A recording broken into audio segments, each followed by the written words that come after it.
చేయొద్దాం, నేనేమనుకోను. హల్లెలూయా, పైకి ఎత్తాలి బాగా. ఏంటంటే మీకు ఎక్సర్సైజ్లా ఉంటుందా అన్న ఎత్తండి. హల్లెలూయా, వెరీ గుడ్. చక్కగా ఇది మొదటి ఆదివారం 2026కి ఇది మొదటి ఆదివారం. ఈ రోజు నుంచి నేను ఆల్రెడీ మీకు చెప్పాను, డిసైడ్ అవ్వండి, మంచిగా ప్రార్థనలు ఎదగాలి, మన జీవితంలో కార్యాలు, దేవుని సన్నిధిని విడిచిపెట్టద్దు. ఏ కార్యం జరిగేంత వరకు కూడా మనం దేవుని సన్నిధిని విడిచిపెట్టద్దు దయచేసి, ఓకేనా? ఓకే. మన రక్షకుడు ప్రభువైన యేసుక్రీస్తు నామములో అందరికీ వందనాలు. వాక్యంలోకి వెళ్దాం. ప్రియమైన దేవుని బిడ్డలారా, బైబిల్ అందరూ తీస్తున్నట్లయితే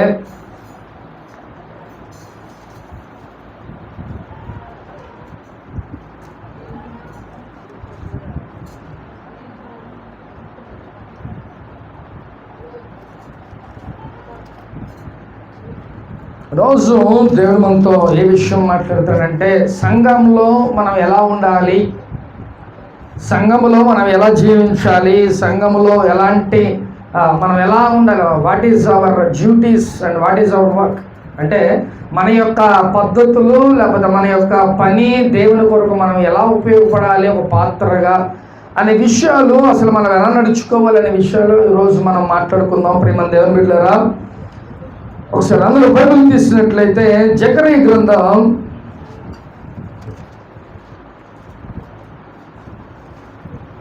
గ్రంథం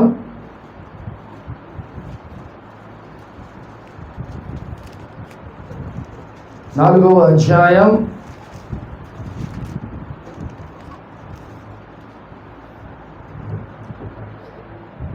'తీశారంతా వెరీ గుడ్. బైబిల్ చదువుతూ ఉంటే మనకి వాటిని ఈజీగా తీసేయచ్చు. జకరియా గ్రంథం 4వ అధ్యాయం 6-7 వచనాలు ఒకసారి చదువుకుందాం. అప్పుడు అతడు జెరుబ్బాబెలునకు ప్రత్యక్షమగు యెహోవాకు, ఇదే చాలు. ఒకసారి విషయం ఏంటంటే, జెరుబ్బాబెలు అనే ఒక రాజుకి దేవుడు ప్రత్యక్షమై ఆయన ఒక వాయిస్ ఆయనకి వినపడుతుంది. దేవుడు ఆయనతో మాట్లాడుతున్నాడంట. ఆయన ఏం చేస్తున్నాడంటే, దేవుని యొక్క 3వ మందిరం ఆల్రెడీ 2 సార్లు కట్టినది పడేశారు. 3వసారి మందిరం కట్టే భాగ్యం ఎవరికి వచ్చిందంట? జెరుబ్బాబెలు అనే వ్యక్తికి వచ్చింది.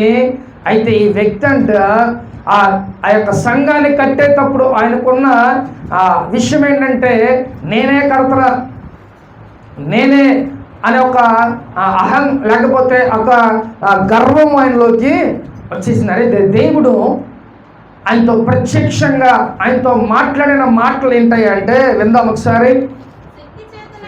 శక్తి చేతనైనను బలము చేతనైనను కాక నా ఆత్మ చేతనే సైన్యముల అధిపతి యెహోవా సెలవిచ్చెను.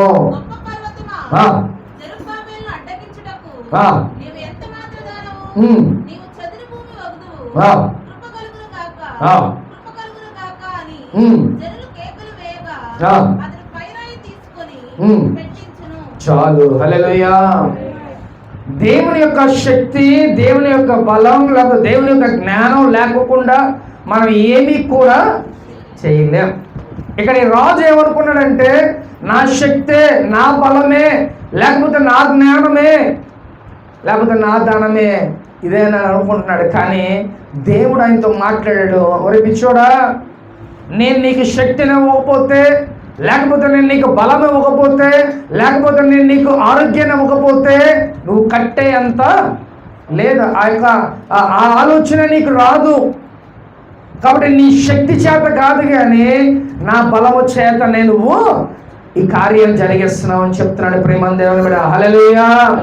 మనం కూడా మన సంఘాల్లో మనం అనుకుంటామంటాం, నేను లేకపోతే ఏం లేదు అనే విషయాలు చాలామంది నా అంటా ఉంటాం. అలా అనుకుంటే అది అసలు వేస్ట్. ప్రేమ దేవుడు, ఎందుకంటే సేవకునిగా నేను లేకపోయినా ఎవరొకళ్ళు నడిపించేస్తారు. దేవుని పని ఎక్కడ కూడా ఆగదు. కాబట్టి నేను నా అనే విషయాలు ఇక్కడ ఉండకూడదు సంఘంలో. దేవుడు ఈరోజు మాట్లాడుతున్నాడు, నా శక్తి చేత నా బలము చేత కాదు ప్రియమైన దేవుని బిడ్డ, దేవుని ఆత్మ, ఆయన శక్తి, ఆయన జ్ఞానం ద్వారానే మనకి ఏదైనా సరే, అది ఆత్మీయంగా అవ్వచ్చు, ఆర్థికంగా అవ్వచ్చు, ఏ విషయాలైనా కూడా దేవుని ఆత్మ చేతనే మనం జరిగిస్తాం. ఏదైనప్పటికీ మన జాబో, లేకపోతే మన డబ్బో, లేకపోతే మన అంతస్తులో, లేకపోతే మన పలుకుబడో ఏదేదో అనుకుంటా ఉంటాం. దేవుడు చేయకపోతే మన జీవితంలో ఏ కార్యాలు కూడా జరగవు. ప్రేమను దేవుడు ఈ మాట జ్ఞాపకం చేసుకోండి. కాబట్టి సంఘములో దేవుని ఆత్మ చేత, ఆయన జ్ఞానం చేత, ఆయన బలము చేత, ఆయన ప్రేరేపణ చేత ద్వారానే ఏదైనా జరిగింది. కాబట్టి నా అనుకుంటే అది జరగదు. నీ అని అనుకునే వాళ్ళు, లూసిఫర్ ఏమనుకుందంట, పరలోకములో ప్రధాన దూత, ఆ ప్రధాన దూత వాడు ఏం చేశాడంటే, దేవుడు అన్ని బాధ్యతలు అప్పచెప్పాడు. ఇక మొత్తం అటు వర్షిప్ అవ్వచ్చు, లేకపోతే మ్యూజిక్ ఇన్స్ట్రుమెంట్స్ అవ్వచ్చు, ఇంకొకటి దేవుడు అన్ని సమస్తం ఆ లూసిఫర్ గారికి అప్పచెప్తే ఏం చేసిందంట, ఆఖరికి దేవుణ్ణి పక్కన పెట్టేద్దాం, నేను నిలబడాలి, నేను లేకపోతే ఇక్కడ జరగదు అని అనుకుంది. కానీ దేవుడు ఏం చేశాడంట, ఒక్క తను తిరిగితే. కాబట్టి దేవుని దగ్గర మనం గర్వం లేకుండా, దేవునికి నచ్చినది ఏంటంటే మనలో ఉన్న గర్వపు స్వభావం, ఆ గర్వాన్ని నీ అనుకునే స్వభావాలు మనం తీసేసేయాలి. నువ్వు లేకపోతే, నేను లేకపోయినా ఎవరొకరి ద్వారా నేను ప్రసంగం చేయించగలను ఇక్కడ, అర్థమవుతుందా? కాబట్టి ప్రియమైన దేవుని బిడ్డ, మొట్టమొదటిగా సంఘములో మనం ఎలా ఉండాలంట, మనందరం, అర్థమైందా? మనమందరం లేకపోతే దేవుని పని జరగదు, ఆత్మలు రక్షించబడవు, లేకపోతే దేవుని పని ఏదైనప్పటికీ అది జరగదు. అర్థమైందా? నేను ఒక్కడుండి మీరు లేకపోతే వేస్ట్, మీరుండి నేను లేకపోయినా వేస్ట్. మనందరం కలిసి దేవుని పనిని మనం ముందుకి కొనసాగించాలి. ప్రియమైన దేవుని బిడ్డ, హల్లెలూయా. కాబట్టి సంఘములో మనం ఎలాంటి గర్వం లేకోకుండా, లేకపోతే నేనే, లేకపోతే నువ్వే అని అనుకునే ప్రవర్తనలా మనకి ఉండకూడదని రోజు దేవుడు మాట్లాడుతున్నాడు. ప్రియమైన దేవుని బిడ్డ, చూద్దాం ఒకసారి అపొస్తలుల కార్యాలు 4వ అధ్యాయం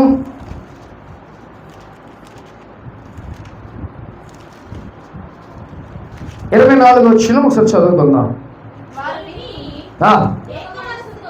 ఏక మనస్సుతో దేవునికి ఇట్లా దగ్గరగా మొరపెట్టి, నీవు ఆకాశమును, భూమిని, సముద్రమును, వాటిలోని సమస్తమును. చాలు హల్లెలూయా. ఇక్కడ ఏక మనస్సుతో దేవునికి బిగ్గరగా మొరపెట్టాలి. మొట్టమొదటిగా ఏక మనస్సుతో, ఈ మాటని జ్ఞాపకం చేసుకోండి ప్రియమైన దేవుని బిడ్డలారా. ఏక మనస్సుతో అంటే సంఘములో మనం 100 మంది ఉంటే ఒక్కొక్కళ్ళు ఒకళ్ళు కాదు, అందరం కలిసి ఏక మనసుతో ప్రార్థన చేయాలి. అది ఏక మనసు అంటే. సంఘంలో ఎవరికైనా బాధ వచ్చింది, లేదా సమస్య వచ్చింది, లేకపోతే అనారోగ్యం వచ్చింది, ఆ వ్యక్తి గురించి అందరూ కలిసి ఏక మనసుతో ప్రార్థన చేయాలి. అప్పుడు కంపల్సరిగా అద్భుతాలు మనం చూస్తాం. ఆల్ నైట్ ప్రేయర్లో మనం చేసిన ప్రేయర్లన్నిటికీ దేవుడు జవాబిచ్చాడు. అర్థమైందా?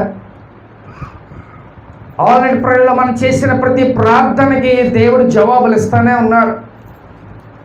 అదేంటది? అందరూ ఏక మనసుతో మనం ప్రార్థన చేయబట్టి రాత్రి అంతా మేలుకొని చక్కగా మనం ప్రార్థన చేసాం. ప్రేమను దేవుడు కూడా అది ఏక మనసుతో మనం ప్రార్థన చేయటం. దేవుడు ఏదైనా చేస్తాడు. ప్రేమను దేవుడు కూడా ఏక మనసుతో నువ్వు ప్రార్థన చేస్తే దేవుడు గొప్ప కార్యాలు జీవితంలో చేస్తాడు. పౌలు శీలను ఏం చేశారంట? బంధించి చెరసాలలో వేశారు. సంఘమంతా ఏక మనసుతో ప్రార్థన చేశారు. ఏమైపోయిందంట? సంఖ్యలు తెగిపోయినాయి, జైలు గోడలు బద్దలైపోయినాయి ప్రేమ దేవుని బిడ్డలారా. కాబట్టి నా ప్రార్థన లేకపోతే నీ ప్రార్థన కాదు, సంఘమంతా ఏకముగా ప్రార్థన చేస్తే జైలు గోడలు బద్దలైపోయినాయి, సంఖ్యలు తెగిపోయినాయి ప్రేమ దేవునిగా. ఈరోజు నువ్వు కూడా ప్రార్థన చేస్తే, సంఘమంతా ఏక మనసుతో ప్రార్థన చేయగలిగితే ఏమవుతాయి అంట, నీకున్న సమస్యలు గోడల్లాగా బద్దలైపోతాయి ప్రేమ దేవునిగా, సంఖ్యల్లాగా తెగిపోతాయి రోజు ప్రేమ దేవునిగా. కాబట్టి మనం కూడా సంఘమంతా కలిసి, అది ఇంపాసిబుల్ అని అనుకుంటే సంఘమంతా కూర్చొని మనం ప్రార్థన చేస్తే ఆ సమస్య గురించి దేవుడు మన ప్రార్థన ఆలకించి మనకి విడుదల ఇస్తాడు ప్రేమ దేవుని. కాబట్టి ఈ మాట జ్ఞాపకం చేసుకోండి. అందుకనే మనం ఏం చేయాలంటే మొహం వాడ పడకూడదు. ఫస్ట్ ఆఫ్ ఆల్ మనం ఏం చేయాలంటే, మనకి ఏదైనా సమస్య ఉంది, మన తోటి విశ్వాసులతో మనం పంచుకొని ప్రార్థనలో కూర్చుందామని మనం సలహా తీసుకొని చక్కగా ఒక రోజు 1 గంట చక్కగా కూర్చొని మనం ప్రార్థన చేయగలిగితే, ఏక మనస్సుతో ప్రార్థన చేస్తే దేవుడు ఆ కార్యాన్ని త్వరగా నీ జీవితంలో చేస్తాడు ప్రేమ. ఏక మనస్సుతో ప్రార్థన చేస్తే జైలు గోడలు బద్దలైపోయినాయి. కాబట్టి ఇప్పుడు మనం కూడా ఏక మనస్సుతో ప్రార్థన చేస్తే ఏమైందంట, నీ సమస్యలు తీరిపోతాయి. అది ఒకవేళ అసాధ్యమైనా కూడా దేవుడు అది కార్యాలు చేస్తాడు ప్రేమ దేవుడు. కాబట్టి మనం కూడా ఏక మనస్సు కలిగి మనం ప్రార్థన చేయాలి. అర్థమవుతుందా? ఏక మనస్సుతో మనం ప్రార్థన చేయాలి. ఎందుకంటే మా ఇంట్లో నేను ప్రార్థన చేసుకుంటాలే అంటే చేసుకో, మంచిదే.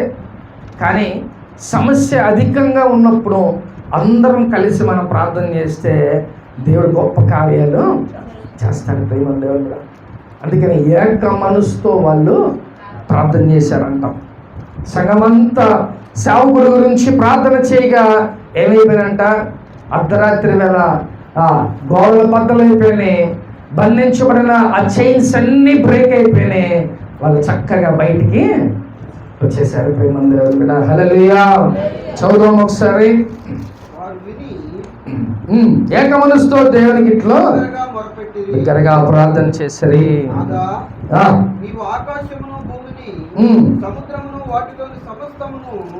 అలా చేసిన వాడు చాలు చాలు. ఇక్కడ ఏక మనసుతో బిగ్గరగా మనం దేవుని దగ్గర ప్రార్థన చేయాలి. మీరందరూ ఒక ప్రార్థన చేయాలి. మీ పర్సనల్ ప్రేయర్స్లో ఏం ప్రేయర్ తెలుసా? నాకు కన్నీటి ప్రార్థన దయచేయండి. ఇప్పుడు ఒక గిఫ్ట్, అర్థమవుతుందా? కాబట్టి కన్నీటి ప్రార్థన చేయటం అలవాటు చేసుకోండి ప్రేమ దేవుని బిడ్డలారా. అందరూ కన్నీటితో ప్రార్థన చేయాలి. ఈ సంవత్సరం అధికంగా భారంగా ప్రార్థన చేసే అటు అభిషేకం మీ మీద వచ్చును గాక. కాబట్టి కన్నీటి ప్రార్థన కావాలి ప్రభువా, నువ్వు ప్రార్థన చేయి. కన్నీటితో ప్రార్థన చేస్తే దేవుని యొక్క సింహాసనం కనిపింటే ఆయన అక్కడ సరిగ్గా కూర్చోలేడు. నీ పిల్లలు ఒకవేళ ఏడిస్తే ఏం చేస్తావు? ఒకవేళ పైకొకాలన్నా మన మనసులో బాధేస్తూ ఉంటుంది. అర్థమవుతుందా? నేను ఒకసారి మా పిల్లలను కొట్టాను, ఎప్పుడైనా బాధ వేసా, ప్రేయర్కి వచ్చా, మనసేమో అటే పీకుతుంది. అరే అనవసరం పిల్లని కొట్టానే అని మళ్ళీ అమ్మనే ఫోన్ చేసి పిల్లకి సారీ చెప్పి సరే కొనుక్కో అని చెప్పి సరదాగా మాటలు. అంటే మనం పిల్లలు ఒకవేళ ఏడిస్తే మనం ఊరుకోలేము, మన మనస్సు ఏదోలా అయిపోతూ ఉంటుంది ప్రేమ దేవుని బిడ్డ. కాబట్టి నువ్వు ఏడ్చినా నా యేసయ్య కూడా అలాగే ఉంటుంది, మనం ఆయన బిడ్డలో. కాబట్టి నువ్వు కూడా కన్నీటి ప్రార్థనతో ప్రతిరోజు ఎప్పుడైతే నువ్వు మోకరిస్తావో, మోకరించినప్పుడల్లా నువ్వు కన్నీటితో ప్రార్థన చేయటం అలవాటు చేసుకో. అలా ప్రార్థన చేస్తే దేవుడు కదిలించబడతాడు, నీ జీవితంలో త్వరగా దేవుని కార్యాలు జరిగాయి. కాబట్టి వీళ్ళందరూ ఏక మనస్సుతో బిగ్గరగా దేవుని దగ్గర ప్రార్థన చేస్తారు. సంగమా, ఇప్పుడు అందరూ మీరు కూడా ఏం చేయాలంట? ఏక మనసుతో మీరు ప్రార్థన చేయాలి. ఇది అలవాటు చేసుకోండి. ఎవరికి ఏ ప్రాబ్లం ఉందో, ఏ సమస్య ఉందో, ఏ అనారోగ్యం ఉందో, ఏది అవసరం ఉందో వాటి గురించి ఏం చేయాలంట? సంఘమంతా ఏకముగా కూర్చొని ప్రార్థన చేయాలి. ఎంతో సమయాన్ని మనం వృధా చేస్తూ ఉంటాం కదా, ఎంతో సమయం. కానీ ఒకళ్ళు ఎవరైనా బాధపడుతున్నారు మన సంఘంలో అంటే వాళ్ళ గురించి ప్రార్థన చేద్దాం అని మనం కూర్చుంటే సమయం వృధా అవ్వదు ప్రేమ దేవుడా. ఆ బిడ్డలకి విడుదల వస్తుంది, ఆ కుటుంబానికి విడుదల వస్తుంది, కాబట్టి దేవుడు ఏం కోరుకుంటాడంటే ప్రియమైన దేవుని బిడ్డ ఏం చేయాలంట? సంఘమంతా కూడా ఏక మనసుతో ప్రార్థన చేయాలి ప్రియమైన దేవుని బిడ్డ. హల్లెలూయా. కాబట్టి ఈరోజు దేవుడు ఏం చేస్తున్నాడంట? సంఘములో ఏం చేయాలనంటే దేవుడు ఏం చేయాలంట? దేవుడు ఏక మనసుతో ప్రార్థన చేయాలి ప్రియమైన దేవుని బిడ్డ. సంఘములో కావాల్సింది ఏంటంట? ఏక మనసుతో. రెండోది, మనలో ఉన్న గర్వాన్ని తీసేసుకోవాలి. సంఘమంతా కూడా ఏక మనసుతో ప్రార్థన చేయాలి ప్రియమైన దేవుని బిడ్డ. హల్లెలూయా. కాబట్టి దేవుడు కోరుకునేది ఏంటంటే ఈ సంవత్సరం మనలో ఉన్న గర్వాలు తీసేసుకొని మనలో ఉన్న ఏక మనసుతో మనందరం కలిసి ప్రార్థన చెయ్యాలని దేవుడు కోరుకుంటున్నాడు ప్రియమైన దేవుని బిడ్డ. హల్లెలూయా. చూద్దాం ఒకసారి కీర్తన గ్రంథం 133వ అధ్యాయం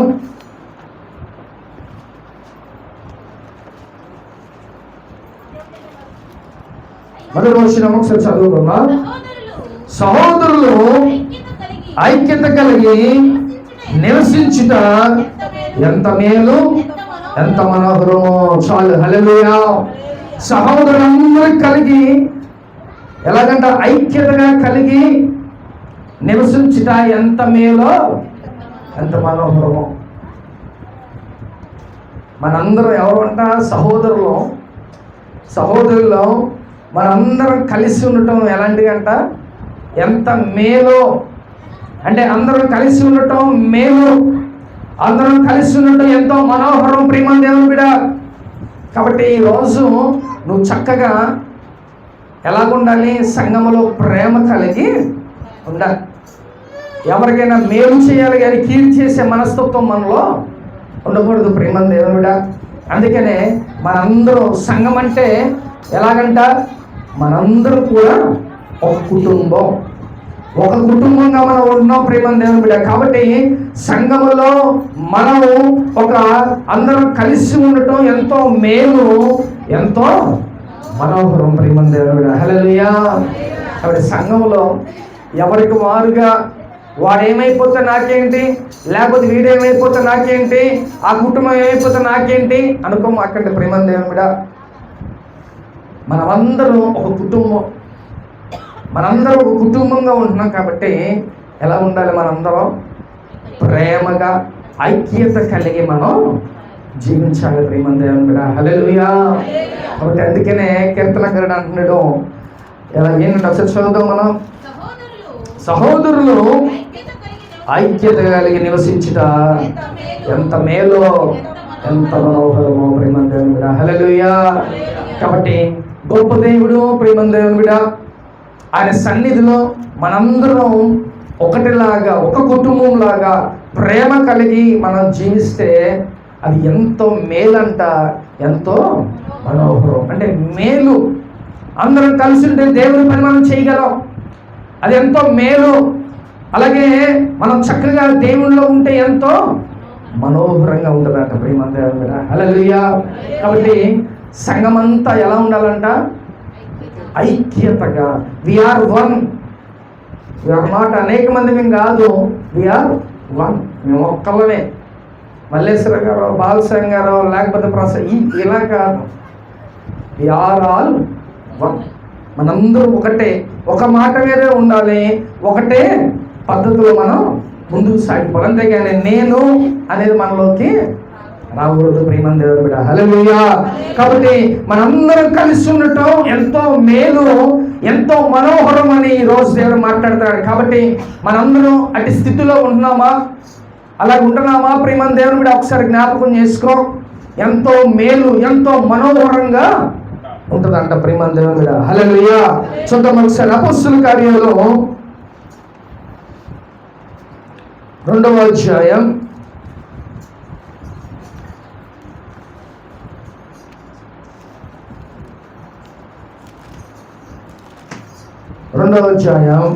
42వ వచనం ఒకసారి మనం చదువుతున్నాం. అపోస్తలుల బోధ యందు సహవాసమందును రొట్టె విరుచుటయందును. చాలు. హల్లెలూయా. అపొస్తలుల బోధ యందు సహవాసం కలిగి ఉండాలి. మొట్టమొదటిగా మనం సహవాసం కలిగి ఉండాలి. సహవాసం అంటే ప్రతిరోజు మనం దేవునితో సహవాసం కలిగి ఉండాలి. సంఘం అంతా కూడా సహవాసం ఎలా ఉంటుంది? శుక్రవారం బైబిల్ స్టడీలో, లేకపోతే మంగళవారం ఇండివిజువల్ ప్రేయర్స్లో, ఇలాగా సంఘములో ఒక సహవాసము కలిగి ఉండాలి. అర్థమైందా? అది ఎలాగంట? ఎడతెగక 1 రోజు 2 రోజులు 3 రోజులు లేదా నెల సంవత్సరం కాదు, ఎడతెగక నువ్వు ఉండాలి. సహవాసం కలిగి నువ్వు జీవించాలి. ప్రియమందుడా, అటు సహవాసం ఎంతో ఇంపార్టెంట్. అటు సహవాసం మన జీవితంలో కార్యాలు జరుగుతాయి. అటు సహవాసం గొప్ప మేలు మన జీవితంలో దేవుడు చేస్తాడు. ప్రియమందుడా, అలాగే ఏంటంటే సహవాసం ఎందును, రొట్టె విరుచుట ఎందును, ప్రార్థన చేయటం ఎందును ఎడతెగక ఉండదు.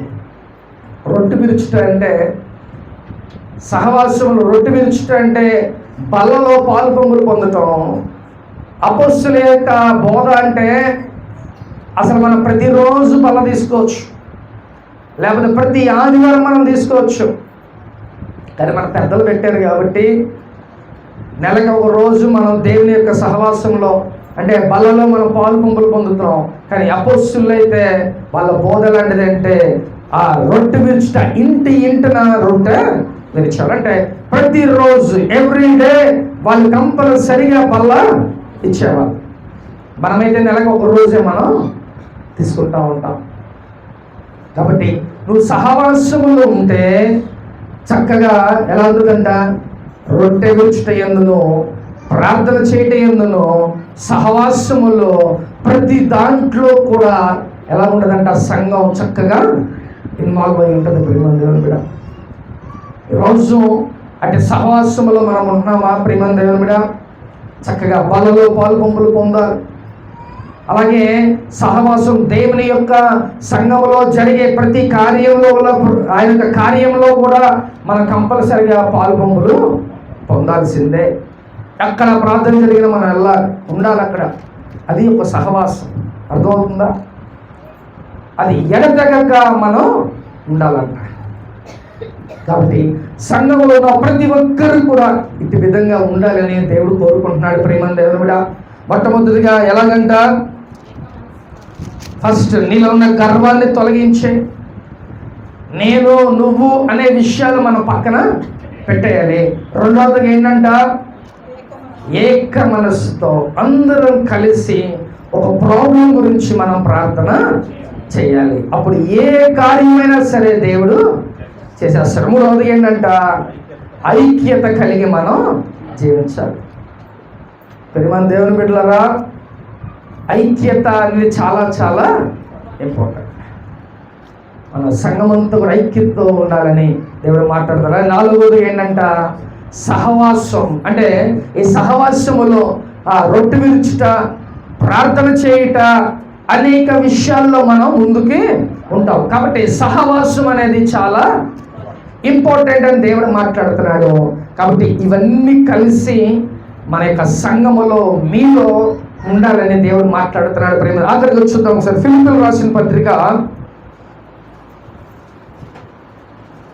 3వ అధ్యాయం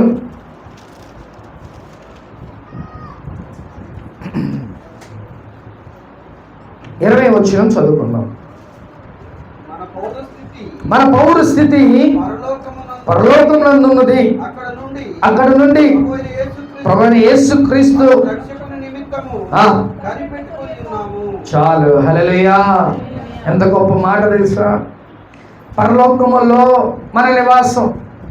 ఇదేంటంట? This is not a permanent place. ఇదేంటంట? స్థిరంగా ఉండేది కాదు. ఇది జస్ట్ ఒక యాత్రగా మనం వచ్చాం. మన యొక్క నివాసం ఎక్కడంట? పరలోకంలో. యేసు ప్రభువు వారు వెళ్ళేటప్పుడు, ఆరోహణం అయిపోయేటప్పుడు ఆయన ఏం చెప్పాడంటే, మీ కొరకు అనేకమైన నివాస స్థలాలు కలవు, నేను సిద్ధపరుస్తా. కాబట్టి అందుకే నేను వెళ్తాను, మీకు ఆదరణకర్తగా పరిశుద్ధాత్మను నేను పంపిస్తాను అన్నాడు. కాబట్టి ఆయన ఆల్రెడీ అందరికీ అక్కడ ఇల్లులు సిద్ధపరిచింది. ఎవరు బాప్తిసం తీసుకొని ఎవరి రక్షణ పొందికి నమ్మకంగా దేవుని కొరకు కనిపెట్టుకుని ఉన్న వాళ్ళు ఎవరో వారి పౌరస్థితి ఎక్కడంట, మనం ఎవరో Indian citizens. Aadhaar card, pan card, ration కార్డులు ఇవి ఉంటే ఎక్కడోళ్ళు అంటారు మనల్ని ఇండియన్ సిటిజన్స్ అంటారు మనల్ని కదా. కానీ ఇవి ఇక్కడ వరకే. అసలు మన పౌరస్థితి ఏంటంట, మనం పరలోక వారసులం. పరలోకములో మనకంటూ దేవుడు సిద్ధపరిచి ఉంచాడు. కాబట్టి మనం ఎవరి కొరకు కనిపెట్టుకుని ఉండాలంట, ప్రభువైన యేసుక్రీస్తు వారి కొరకు మనం కనిపెట్టుకోవాలి. దేనికోసం? ఆయన రెండవ రాకడ కోసం మనం కనిపెట్టుకుని ఉండాలి. అంటే దాని అర్థం ఏంటంటే, జాగ్రత్తగా నువ్వు పరిశుద్ధంగా దేవుని యొక్క సహవాసంలో ఉండి ఆయన వచ్చేంత వరకు నువ్వు కనిపెట్టుకుని ఉండగలిగితే ఆ పరలోక రాజ్యములో నీకంటూ ఒక కార్డు దేవుడు ఇస్తాడు. దాని జీవ గ్రంథంలో నీ పేరుని లిఖించబడతాడు. అది మన పౌరస్థితి ఈ లోకంలో కాదు ప్రియమైన దేవుని బిడ్డ. కాబట్టి ఆయన కోసం ఆయన వచ్చే వరకు మనం కనిపెట్టుకొని ఉండాలని ఈరోజు దేవుడు మాట్లాడతాడు. కాబట్టి నువ్వు నేను ప్రభువైన యేసుక్రీస్తు వారి కోసం కనిపెట్టుకొని ఈరోజు ఉండమనే సంఘంతో దేవుడు మాట్లాడుతున్నాడు ప్రియమైన దేవుని బిడ్డ. హల్లెలూయా. కాబట్టి 4 విషయాలు ఈరోజు దేవుడు మనతో మాట్లాడు. సంఘంలో మనం ఎలా ఉండాలి, ఎలా జీవించాలి అనే విషయాలు దేవుడు మనతో మాట్లాడు. మొట్టమొదటిగా ఎలాగంట, మనలో ఉన్న గర్వాన్ని తీసేసేయాలి. రెండవదిగా ఎలా ఉండాలంట, మనం ఏక మనసు మనందరం కలిసి ప్రార్థన చేస్తే దేవుడు ఖచ్చితంగా కార్యాన్ని దేవుడు చేస్తానని దేవుడు మాట్లాడుతున్నాడు. మూడవదిగా ఏంటంట, ఐక్యత కలిగి ఉండాలి. ఫస్ట్ ఆఫ్ ఆల్ ఐక్యత కలిగి జీవించమని దేవుడు మాట్లాడుతున్నాడు. అలాగే నాలుగవది ఏంటంట, సహవాసము కలిగి ఉండాలి. ఐదవదిగా మనం యేసు ప్రభు వారి కోసం కనిపెట్టుకొని ఉండాలి. హల్లెలూయా. కాబట్టి సంగమా ఈరోజు దేవుడు మాట్లాడాడు, ఈ విషయాలు నీలో ఉంచుకొని చక్కగా సహవాసము కలిగి కుడికి కానీ ఎడమకు కానీ తప్పిపోకుండా ఒక సహవాసములో మనం ఎదగలిగితే అద్భుతాలు చూడగలవు ప్రియమైన దేవుని బిడ్డ. ఆశ్చర్య కార్యాలు దేవుడు నీ జీవితంలో జరిగిస్తాడు. నువ్వు వెళ్ళే ఆత్మీయ స్థితిలో దేవుడు గొప్ప కార్యాలు నీ జీవితంలో చేస్తాడు ప్రియమైన. అదంతా ఒక సహవాసములో దేవుడు ఇవన్నీ జరిగిస్తాడు ప్రియమైన దేవుని బిడ్డ. హల్లెలూయా. కాబట్టి ఈరోజు సంగమా చక్కగా దేవుని మాటలను విన్నావు. దేవుని మాటల ప్రకారం నువ్వు జీవిస్తే నువ్వు ధన్యుడివి. దేవుని జీవితంలో అద్భుత కార్యాలు జరిగిస్తారు. ఈ సంవత్సరం అంతా కాకుండా నువ్వు టిల్ ఎండ్ నీ యొక్క నువ్వు చనిపోయేంత వరకు వీటితోనే నువ్వు నడవాలి, వీటితోనే నువ్వు జీవించాలి ప్రియమైన దేవుని బిడ్డ. హల్లెలూయా. ఆత్మ చెవుచున్న మాట చెవుగాడు వినుగాక. ఆమేన్. అందరూ మోకరించండి, ప్రార్థన చేసుకుందాం.